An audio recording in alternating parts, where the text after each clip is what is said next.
wajib iman, wajib aman, wajib imun. Berolahraga, riang gembira, mencegah kita jatuh sakit. Makan bergizi tiap hari, tidur cukup itu pasti. Dan jangan panik, berdoa tiada henti, wajib iman, aman, imun. Pakailah maskermu, Jaga jarak, cuci tanganmu selalu. Kita raih bahagia dengan iman, aman, imun. Badan sehat, bangsa kuat. Kita raih bahagia dengan iman, aman, imun. Badan sehat, bangsa kuat.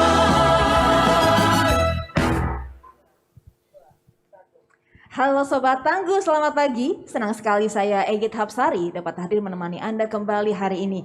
Semoga tetap sehat dan selalu semangat dalam beraktivitas, serta jangan lengah dan lelah untuk disiplin menerapkan protokol kesehatan kapanpun dan dimanapun Anda berada. Jangan lupa pula untuk mengurangi kegiatan yang berpotensi menimbulkan kerumunan.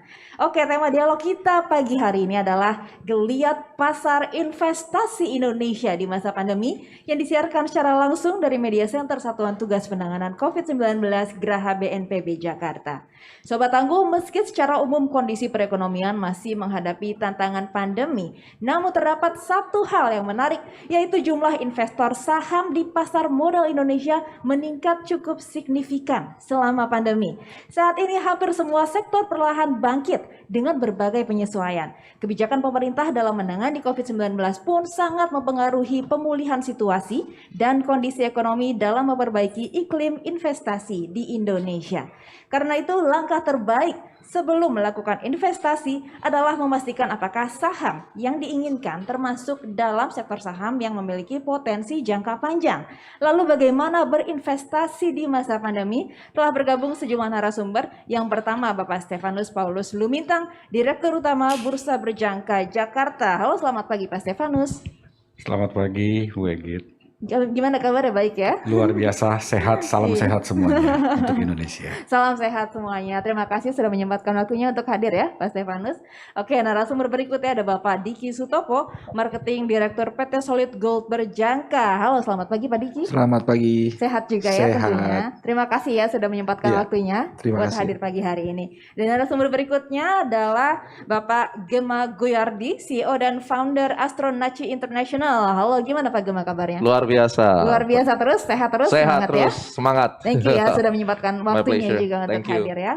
Oke Sobat Tangguh, sebelum memulai perbincangan, sebagai informasi, kondisi studio telah disanitasi, mikrofon yang kami gunakan juga sudah didisinfeksi, dan kami juga senantiasa menjaga jarak dan tetap mengenakan masker. Talk show ini juga memperhatikan protokol kesehatan dan ditujukan untuk semua kalangan. Seperti biasa sebelum mulai diskusi nih, kita ada ritual dulu memakai hand sanitizer masing-masing, silakan. Oke.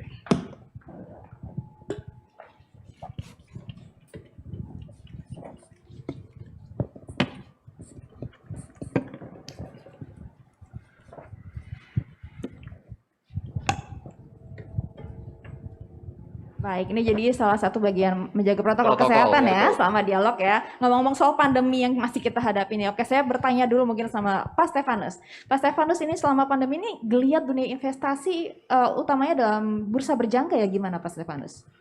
Ya, luar biasa. Sebenarnya jika dilihat dalam masa pandemi ini, justru perdagangan di bursa berjangka mengalami signifikan yang sangat luar biasa dibanding dengan masa sebelum pandemi. Ya, ini menunjukkan sebuah geliat investasi. Para investor di Indonesia semakin tumbuh dan berkembang dan semakin sadar akan pentingnya investasi. Karena dalam perdagangan berjangka di Bursa Berjangka Jakarta, ini juga kita menggunakan teknologi. Kita sudah jarang sekali ketemu face to face langsung dengan para nasabah, sehingga kita menggunakan teknologi secara utuh dan membuat rasa nyaman dan aman, serta mendukung program pemerintah mengurangi kerumunan karena semuanya bisa dilakukan dengan teknologi. Justru sekarang karena berinvestasi sekarang bisa lebih mudah ya, lebih praktis dilakukan bisa di mana saja, utamanya karena pandemi nggak mungkin bertatap muka ya. Tapi ini sama nggak dengan geliat investor di bursa saham yang kabarnya tuh hampir mencapai 3 atau 4 juta ya, berkali-kali lipat tumbuhnya selama 3 tahun terakhir ini. Iya. Seiringan juga. Jika dilihat dari pertumbuhan investor yang paling kelihatan di dalam perdagangan berjangka khususnya di Bursa Berjangka Jakarta itu adalah pertumbuhan volume. Tentunya pertumbuhan volume juga akan diikuti oleh dengan pertumbuhan jumlah nasabah yang ada di Indonesia. Ya. Baik. Terus apa saja Pak mungkin yang perlu diperhatikan ya bagi calon-calon investor yang mungkin tertarik menjadi nasabah di Bursa Berjangka ini supaya tetap bisa berinvestasi dengan aman?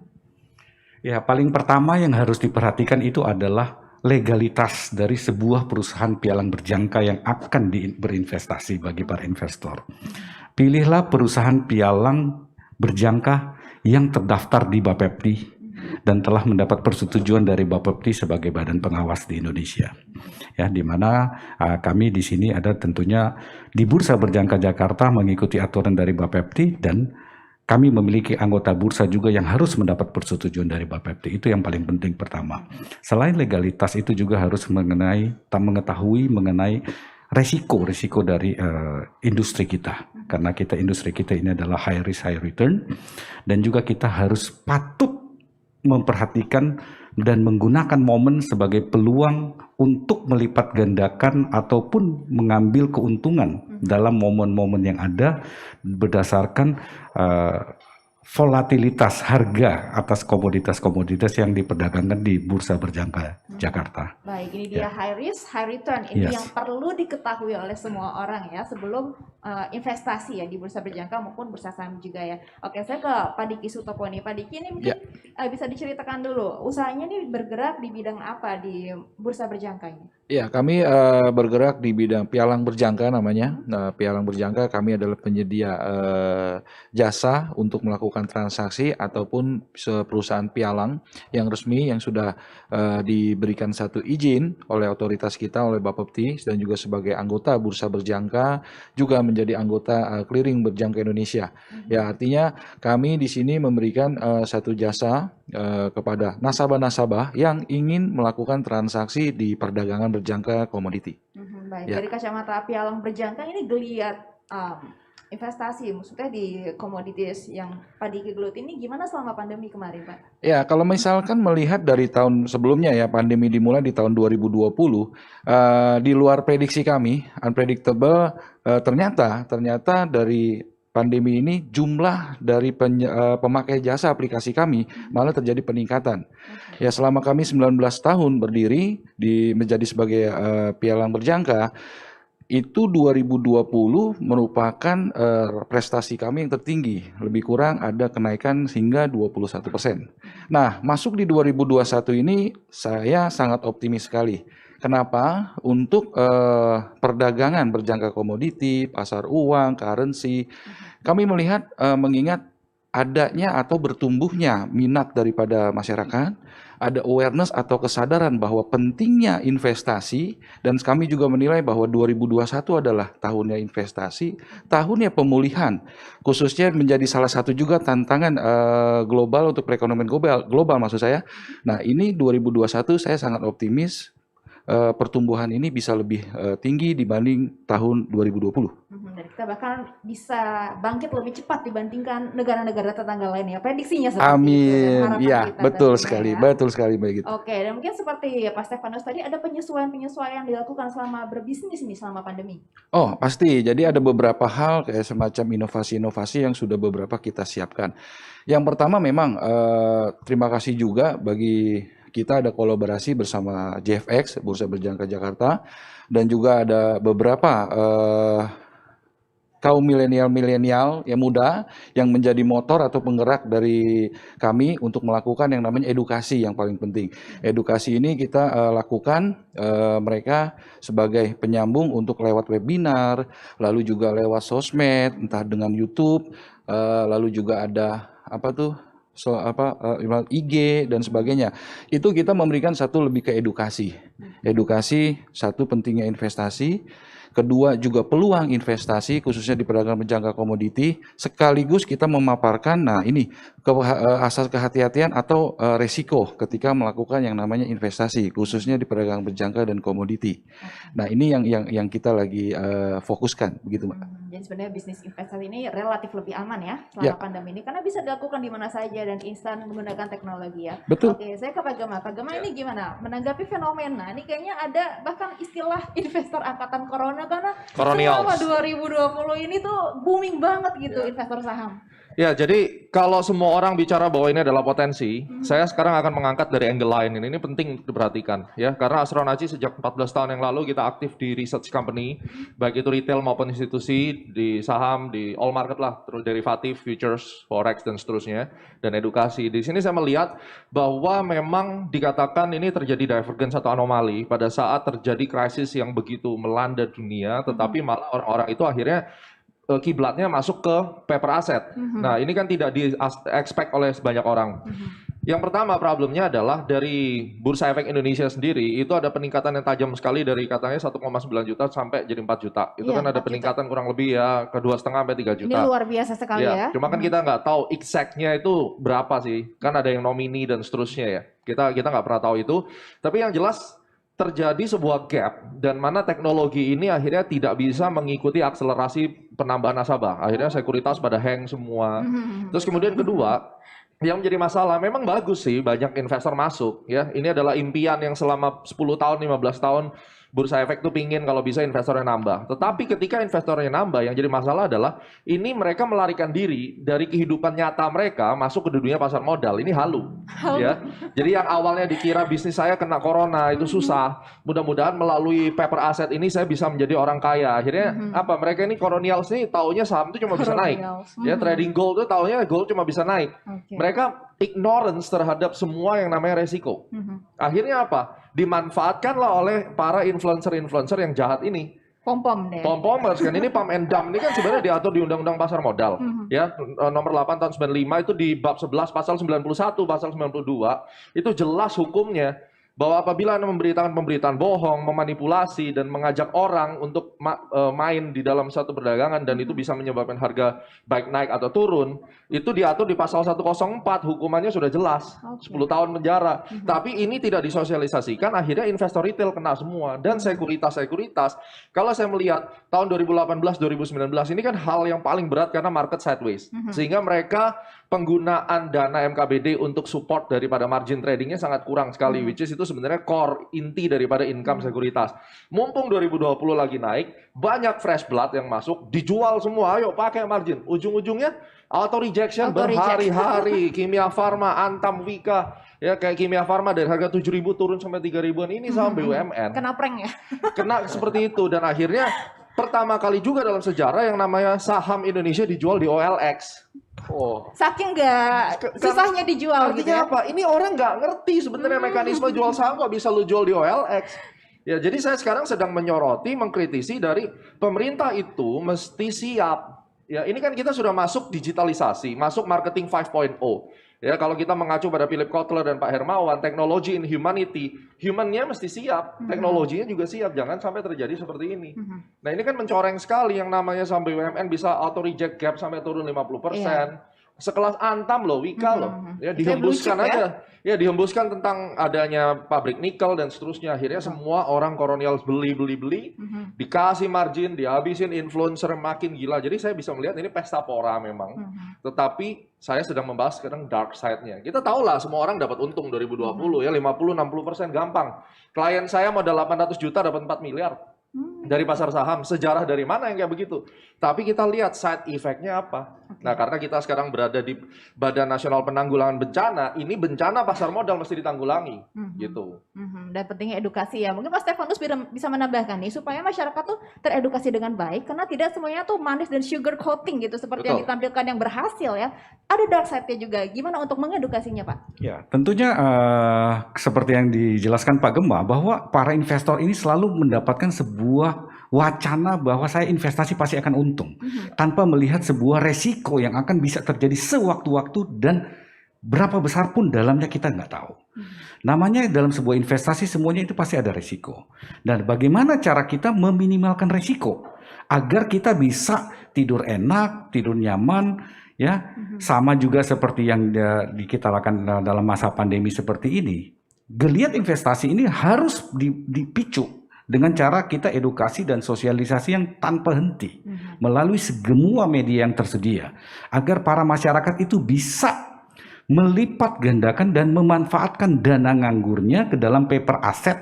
Ini ya yang perlu digarisbawahi, dana nganggur, Iya. dana dingin, cold money ya. Ya, Gitu. Jadi itu supaya paling penting karena bisa mengalahkan sebuah pertumbuhan investasi, mengalahkan tingkat inflasi yang ada terjadi. Ya, suku bunga sudah menurun, tingkat inflasi terjadi begitu jalan meskipun kecil, namun terjadi sebuah resesi ekonomi. Apakah kita akan terjebak dalam sebuah resesi?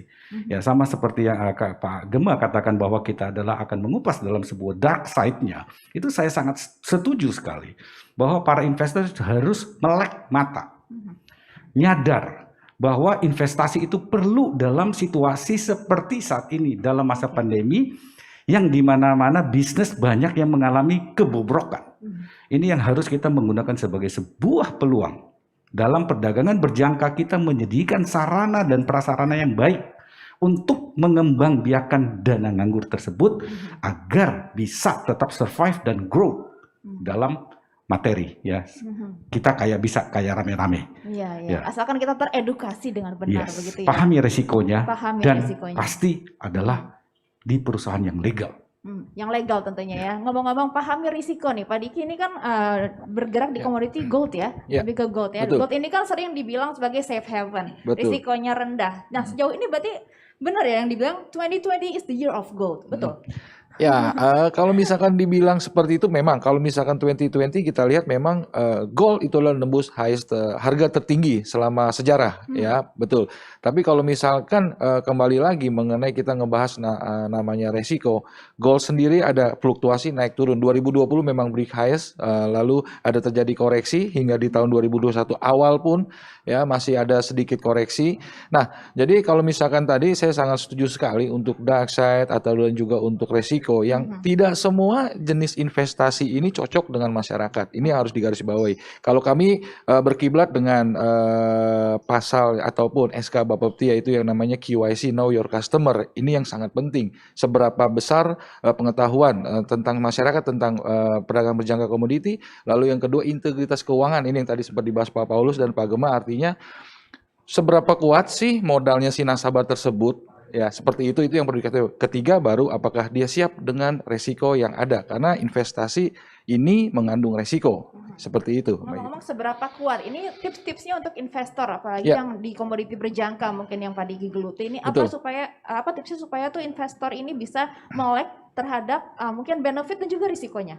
Ya, jadi gini, di industri kita, di perdagangan berjangka dan komoditi, saya meyakini nggak ada investasi itu yang 1 hari, 2 hari, seminggu, dan 1 bulan. Long term ya. Ya, investasi mau menang pasti jaraknya long term. Jarang sekali kita dalam jangka pendek. Nah, ini dia.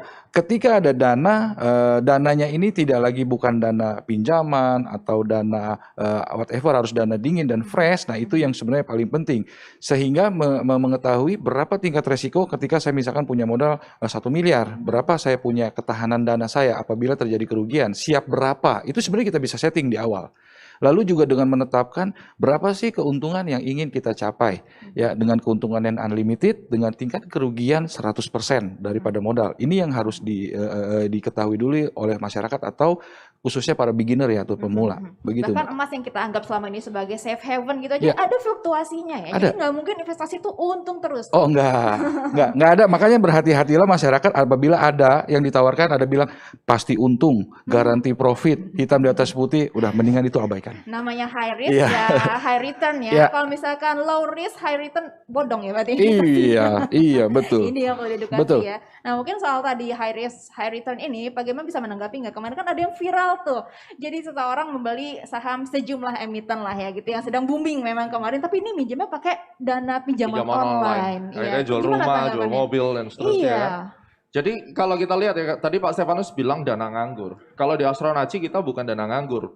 Kita ngomongnya uang sampah, Pak. Uang sampah justru. Karena dana nganggur tuh Lebih belum tentu nganggur. dia rela hilang. Betul. Kalau uang sampah, yuk buang aja duit, dia nggak akan pusing. Ikhlas gitu ya. Karena yang namanya investment, mereka tuh salah konsepnya gini. Kalau kita bikin bisnis ya, Anda sewa ruko, katakan setahun 150 juta, Anda minimum 300 juta. Bisnismu jalan tidak jalan, itu 300 juta hilang hari itu. Nah, pada saat kita masuk di pasar modal, pasar derivatif, pada saat kita setor sejumlah uang, ini adalah uang yang Anda siap memang untuk hilang, untuk menjadi uang sampah. Oke. Nah, kalau seandainya dalam 2 tahun uang ini tidak hilang, berarti Anda sudah outperform daripada punya bisnis sewa ruko. Karena sewa ruko tetap Anda harus top up, kalau nggak diusir keluar. Ya, artinya mental yang Anda siapkan 300 juta itu masuk, ya ini adalah uang hilang. Kalau bisa bertahan 300 juta dalam 2 tahun, Anda gain experience namanya.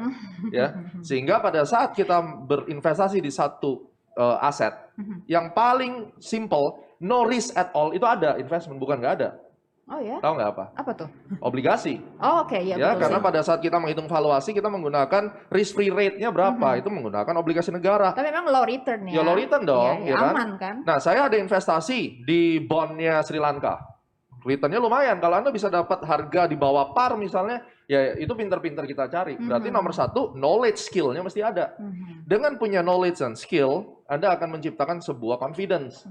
Kalau confidence sudah dapat, kita bisa courage, kita berani invest di berbagai macam aset. Tapi prinsipnya, kalau kita mau berinvestasi satu, kenali limitasi diri. Sama kayak orang nge-gym. Jangan belum-belum udah ngangkat yang 40 kilo ya patah Betul. tulang. Ya 5 kilo dulu Nah, lah. semua Sekilo bertahap dulu. satu demi satu. Dan pada saat kita berinvestasi di high risk high return, kita harus tahu bahwa investment itu ada potensi untuk loss. Apakah Anda mampu menahan loss sekian? Kalau tidak mampu, ya tarik horizon yang panjang. Dan yang paling penting adalah Anda harus tahu investasi yang paling aman adalah investasi yang tanpa leverage. Margin trading itu bahaya sekali. Kecuali Anda memang profesional dan aturan daripada risk money management Anda itu sudah sesuai, silakan menggunakan margin trading. Di pasar saham Indonesia, beli saham-saham big caps kayak Bank BRI, Astra bisa sampai funding 4 kali. Modal 100 juta bisa beli sampai 400 juta. Di pasar gold bisa 200 kali leverage-nya. Jadi Anda harus tahu setor 100 juta, yuk jangan masuk hantam 5 lot, 10 lot. Pelan-pelan dulu lah gitu Iya, ya. kecil dulu. Karena apa? Ini leverage. Artinya apa leverage ini? Kita punya modal 100 juta, beli 400 juta. Kalau harga turun 25%, uangmu hilang. Oke. Ya kan? Artinya pada saat kemarin harga jatuh 30%, pada saat orang itu beli di ujung habis uangnya. Terus kemudian baru kaget, loh kok uang saya habis? Kemana? Katanya investasi untung. Nah, ini terjadi Kata gap. siapa ya? Betul, dan inilah Astronaci melalui YouTube Astronaci International kita berikan terus edukasi yang tiada henti. Ya, mudah-mudahan masyarakat bisa terbantu dengan itu. Oke, Pak Stefanus, kalau tadi Pak Gema bilang ini bahkan bukan uang nganggur, istilahnya itu uang sampah gitu. Ini kan sebenarnya anomali ya, selama pandemi 2020 lain kan harusnya digencarkan nih dana darurat. Tapi kenapa investor ini bisa begitu beraninya gitu untuk mungkin menginvestasikan uang yang nggak nganggur, bahkan uang bukan sampah itu, sampai ke pasar saham ataupun bursa berjangka juga. Ini gimana fenomena ini Bapak Stefanus melihatnya? Ya, karena dalam masa kita banyak sekali waktu saat WFH. Work from home itu membuat kesempatan kita itu bisa mengeluarkan ide-ide brilian.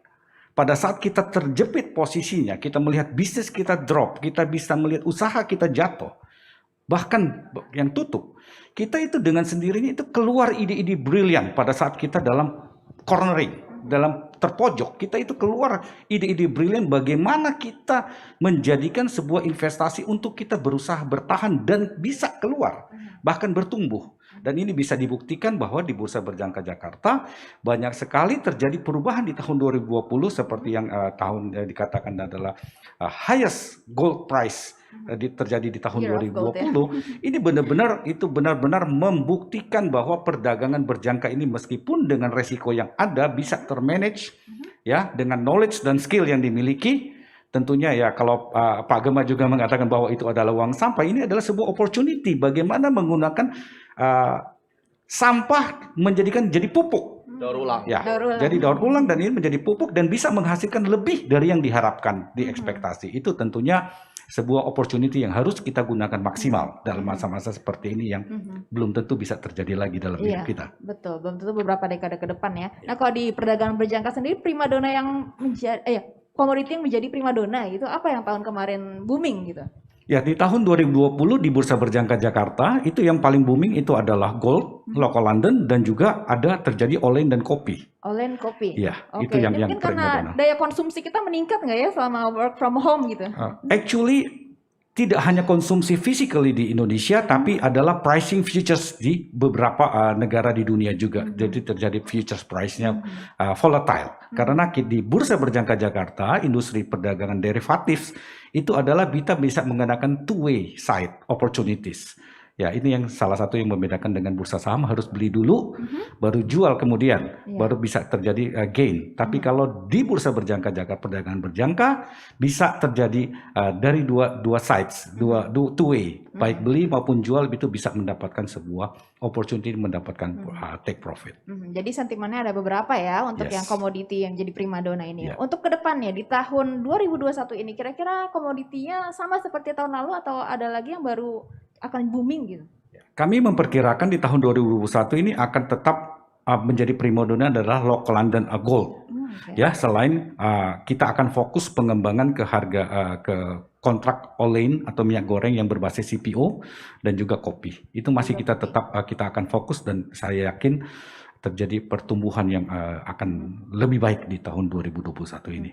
Oke, kalau Pak Diki mungkin bisa ngasih tips juga nih buat investor kita di rumah Sobat Tangguh gitu yang mau invest. Kira-kira tips-tipsnya apa supaya kita bisa memilih broker atau pialang yang kompeten? Karena ini kan broker ini kan bisa jadi dibilang bisnis partnernya seorang investor dan nasabah ya. Ya, yang pertama untuk beginner ya khususnya ya, pengetahuan penting sekali. Jadi edukasi ini kalau misalkan jangan pakai asas ikut-ikutan ataupun katanya ataupun ya coba dulu deh. Nah itu kalau bisa 3 hal itu dihindari. Artinya yang pertama harus menggunakan yang satu edukasi kepada wakil pialang berjangka. Kalau di kami namanya wakil pialang berjangka. Nah, juga disarankan untuk melakukan yang namanya simulasi. Kita juga menyediakan simulasi demo kontransaksi. Ibaratnya katakan coba dulu deh, pelajarin dulu. Kalau misalkan oke, cocok, baru boleh join. Artinya lebih kurang bahasa pasarnya seperti itu. Nah, jadi untuk para beginner atau pemula, yang pertama adalah tadi tahuin dulu. Apakah perusahaan pialang ini resmi enggak? Terdaftar di bursa enggak? Terus yang ketiga, wakil pialang berjangkanya resmi juga enggak? Terdaftar enggak? Track recordnya seperti apa? Lalu setelah itu baru mengadakan yang namanya simulasi. Misalkan contoh, saya ada duit, tadi ya ibaratnya duit yang mau diinvestasikan berapa? 100 juta, 200 juta, bahkan 1 miliar. Kita simulasikan di situ dengan harga yang sekarang running. Apabila memang bagus, portofolionya oke, ya boleh masuk ke real account-nya. Ya, jadi untuk pertama untuk para beginner khususnya itu. Dan yang kedua, carilah banyak informasi. Banyak informasi mengenai misalkan contoh dia sudah pilih instrumennya misalkan di gold atau di local gold. Nah, dia pelajarin pola goldnya seperti apa, baik dari fundamentalnya, chartnya, historinya, selama sejarahnya itu ada, dan kapan ada titik peluangnya, kapan dia masuk, dan kapan dia keluar dari pasar. Nah itu yang paling penting sih Mbak. Kalau best momennya sih tahun lalu itu ya. Tapi ini iya. saya ada penasaran juga nih ya Pak Diki. Kemarin itu kan gold itu best momennya itu ya tahun 2020. Betul. Menyentuh harga tertinggi. Betul. Padahal ini kan US dollar waktu itu juga biasanya kan dolar dan juga gold ini kan terbalik ya posisinya. Tapi kemarin ada terjadi anomali itu, kenapa bisa demikian? 2020 yang paling signifikan yang pertama adalah adanya pandemi. Beberapa negara-negara besar lockdown, ya. Terus yang kedua juga masuk ke political, artinya di November kemarin ada pemilihan presiden di US itu yang juga sangat berpengaruh. Artinya volatil sekali untuk USD atau dolar dan juga itu sangat berbanding terbalik dengan pergerakan emas. Nah ini yang menyebabkan terjadinya rally yang cukup signifikan di 2020, sentuh angka tertinggi di 2072 dolar per troy ounce, lalu terjadinya koreksi yang cukup lumayan juga. Di situ lebih kurang 260 poin pada waktu itu terjadi. Nah, ini yang menyebabkan volatilitas terlalu menjadi lebar. Oke, that's why ya kemarin tuh anomali sekali ya, the year of gold. Ya kan belum pernah ada, pandemi kan belum pernah ada. Nah ini iya. gitu. Iya, Yang iya. jadi gimmick untuk di 2020 kenapa gold terbang begitu tinggi. Bahkan ini nggak bisa dibandingkan dengan krisis 98, 2018, Iya, 2008 iya, kemarin ya, iya. nggak bisa dibandingkan ya. Oke, bagaimana mungkin ada strategi-strategi ke depannya buat memetakan bisnis di tengah pandemi seperti ini? Mungkin strategi dan juga mungkin dalam menerapkan protokol kesehatannya juga perlu di-share. Oke, dari Astronaci itu kita konsepnya kalau mau berhasil di pasar modal itu 3M ya. 3M juga? 3M. Ya sama, makanya kan Sama ya mirip-mirip dong, biar iya. ingat gitu ya. 3M itu mindsetnya mesti benar, Oke. methodnya mesti benar, money management mesti benar. Oke.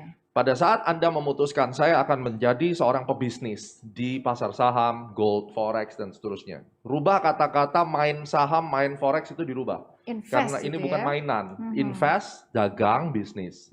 Untuk itu Anda harus punya knowledge. Di dalam astronaci kita menggunakan 4-dimensional analysis. Yang pertama adalah why. Kenapa saya harus beli aset saham instead of gold? Kenapa harus beli gold instead of saham? Dan kalaupun saya beli saham, kenapa harus saham Indonesia bukan saham Singapura, Malaysia, United States dan seterusnya? Itu akan dijawab dari makroekonomi. Jadi Anda harus mengerti konsep tentang makroekonomi. GDP growth, interest rate, terus kemudian inflation rate di suatu negara dan seterusnya. Itu akan menjawab why. Setelah kita menentukan why-nya, maka berikutnya adalah what to buy. Ya, contohnya di saham, sektor apa yang saya harus beli? Oke, banking. Karena ya invest di saham bank itu pengalaman saya nggak pernah kecewa. Betul. BRI, Bank Mandiri, BCA nggak pernah kecewa. Mau badai kayak gimana pun Karena ya. big caps ya. Ya karena net interest margin dari bank-bank di Indonesia itu paling top. Ya, pada saat loan growth-nya naik ya dia akan sangat memberikan return yang bagus sekali. Maka what itu kita bicara tentang value investing. Selalu beli saham-saham yang memiliki intrinsic value terdiskon, terutama kalau ada gempa bumi, bom, terus kemudian Anda bisa melihat tentang adanya COVID-19 ini. Nah, itu merupakan satu momen-momen di mana kita bisa membeli saham dengan value yang rendah, di bawah intrinsic value. Oke. Maka value investing itu perlu dan jangan beli saham-saham yang jelas-jelas sedang dipermainkan, sedang dipom-pom. Anda tahu lah, kalau ada influencer yang terus-menerus pokoknya jualannya itu di Iya. TikTok, Instagram, YouTube, ini ada sesuatu nih. Justru jangan dibeli. Jangan, ya mereka beli kita jual, Oke. gitu. Baru masuk ke elemen yang ketiga, dimensi yang ketiga itu adalah what, ya, itu technical analysis untuk menentukan where-nya itu di situ. Jadi where itu di mana kita beli harganya. Dan yang terakhir, astronaci itu mengcombine antara value investing sama technical analysis di dalam sebuah market yang weak form efficient, ya, itu ternyata tanggal berapa atau kapan kita beli itu sangat penting dan saya udah mencoba memberikan outlook waktu itu 24 Maret 2020 melalui live YouTube. Masyarakat beli saham 24 Maret 2020 dan ternyata puji Tuhan marketnya naik luar biasa. Jadi ini adalah 4-dimensional analysis, sebuah knowledge yang Anda harus ketahui, menjadi PR untuk belajar seperti itu. Jadi melalui YouTube, melalui website astrology.com kita benar-benar terus mengedukasi masyarakat supaya tujuan pemerintah dalam hal ini juga ada exchange ya Yap. bisa tercapai. Jadi masyarakat juga jangan hanya melihat bahwa investment itu tidak ada resiko. Bisnis apapun Fairy ada tale resiko. gitu ya. Betul. Oke, thank you. Jadi diingat juga ya tadi selain 3M menggunakan masker, menjaga jarak dan juga mencuci tangan, juga ingat 3M tadi mindset, method dan money management Betul, ya. betul. Oke, dari Pak Stefanus sendiri mungkin untuk terakhir kali di sesi ini ada tips-tips buat investor pemula tentunya yang ingin berkecimpung investasi di bursa berjangka. Ya, pahami resiko dulu. Ya. Tentunya Pak Gema sudah mengatakan uang sampah atau uang nganggur, ya, jadikan sampah itu jadi sebuah pupuk. Pahami resiko, gunakan peluang, ya, dan jangan greedy. Jangan tamak dalam berinvestasi, dan tentu yang paling terutama adalah legalitas dari tempat kami berinvestasi itu di mana, ya, dan pilihlah Bursa Berjangka Jakarta dan anggotanya. Oke, kalau Pak Diki mungkin tips-tips buat investor angkatan corona gitu ya selama pandemi supaya itu bisa balance nih dana darurat dan juga aset-aset lain dan juga investment ya. Oke, jadi kalau menurut saya juga para masyarakat atau para investor atau beginner juga jangan ragu atau jangan takut melakukan yang namanya investasi. Investasi banyak, instrumen pasar uang juga banyak. Ada saham, ada currency, ada juga gold. Nah, yang paling penting tadi menurut saya yang mana dulu? Yang mana dulu instrumen yang dipilih? Itu yang pertama. Terus yang kedua pelajari dulu pola apa yang di instrumen ini peluangnya sejauh mana. Terus yang ketiga dia punya mentor nggak? Mentor ini bisa kalau dari kami namanya wakil pialang berjangka atau ada tim yang benar-benar mengawal dalam transaksi ataupun melakukan yang investasi. Itu yang paling penting. Jadi sehingga si nasabah atau si investor tersebut atau si pelaku tersebut dia tahu kapan dia beli, kapan dia jual. Dia juga bisa menentukan mau rugi berapa dan kapan berapa untung dia yang sudah disetting di awal. Kadang-kadang kan yang kami sering lihat bahwa nasabah melakukan transaksi, begitu ketemu resiko, aduh, gua harus ngapa ya, saya harus apa ya, dan bagaimana ya. Dan terakhir memutuskan karena panik dan juga tingkat kepahamannya kurang rendah, akhirnya dia cut loss atau dia jual dalam kondisi rugi. Ya, Nah, sayang hal kan seperti kalau itu gitu yang ya. paling penting sebenarnya. Oke, terima kasih banyak ya Pak Diki, Pak Stefanus, dan Pak Gemma. Terima kasih. Terima Semoga kasih. Terima kasih. dengan menonton ini investor-investor apalagi corona atau Koronials. Coronials. Coronials bisa lebih cermat ya, memilih instrumen investasi apa dan juga melakukannya dengan mindful method dan juga money management tadi ya. Semoga mimpi investor retail domestik bangkit dan juga mimpi Indonesia menjadi acuan harga komoditi dunia ya. Ini bisa Amin. tercapai ya, amin. Dan juga kita sehat-sehat juga. Oke, Sobat Tangguh, tiba saatnya kita di penghujung acara. Semoga bincang-bincang hari ini bisa bermanfaat ya buat kita semua. Jangan lupa untuk selalu memakai masker dengan benar, menjaga jarak dan menghindari kerumunan, mencuci tangan, pakai sabun dengan air yang mengalir, serta yang keempat mengurangi mobilitas. Ingat pesan Ketua Satgas COVID-19 Bapak Dodi Monardo, apa yang kita lakukan agar disiplin dan patuh memakai masker, menjaga jarak dan menghindari kerumunan, serta mencuci tangan belum sebanding dengan beratnya perjuangan dokter dan tenaga kesehatan yang merawat pasien di rumah sakit. Mereka yang mengabaikan protokol kesehatan sehingga menimbulkan korban jiwa ini bukan hanya dimintai pertanggungjawaban di dunia tapi juga di akhirat. Oke, dengan demikian saya akhiri talk show kita pagi hari ini. Saya Egit Hapsari bersama tim yang bertugas dan para narasumber pamit undur diri. Selamat pagi dan salam tangguh.